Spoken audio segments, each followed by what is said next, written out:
Against the backdrop of Confederate flags, anti-Semitic slogans and swastikas, white nationalist extremists are now disseminating their hate on Russia's version of Facebook, Vkontakte, or VK. They have turned to VK after Twitter and Facebook started blocking their accounts in 2017.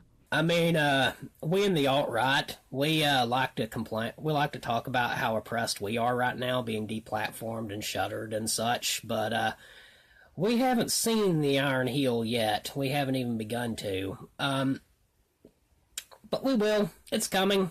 Analysts say these extremists are using so-called alternative social media platforms because these outlets have fewer restrictions. When people are deplatformed for their political views, oftentimes what they'll do is they'll go to another platform that has more permissive terms of service.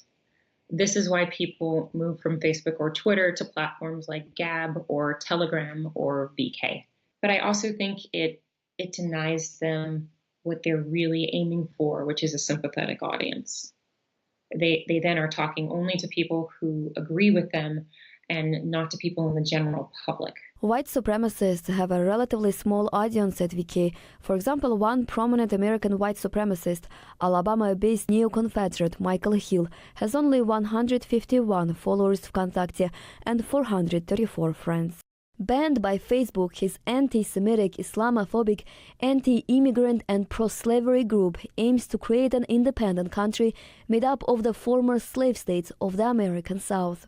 They're just one of, a number of white supremacist groups in the United States that are active on VK. And what happens is these groups get either kicked off of a platform like Facebook or Twitter, and they try again. They're just trying to find a way where they can continue to promote their extreme views and talk to each other. And VK has allowed them to do that. In a statement, Vkontakte administrators said extremist posts are removed.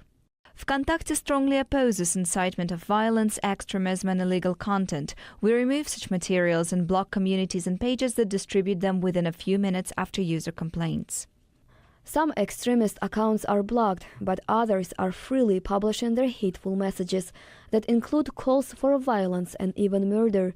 White nationalists also share news from Russian state-run news outlets. Posts are in English and Russian.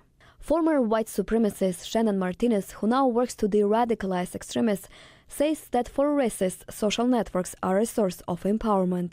We were looking for a place where we could feel like we had empowerment and that our lives were broken in such a way that that the most expedient way and place for us to feel that was through dehumanizing and objectifying others and utilizing violence as a sense of power.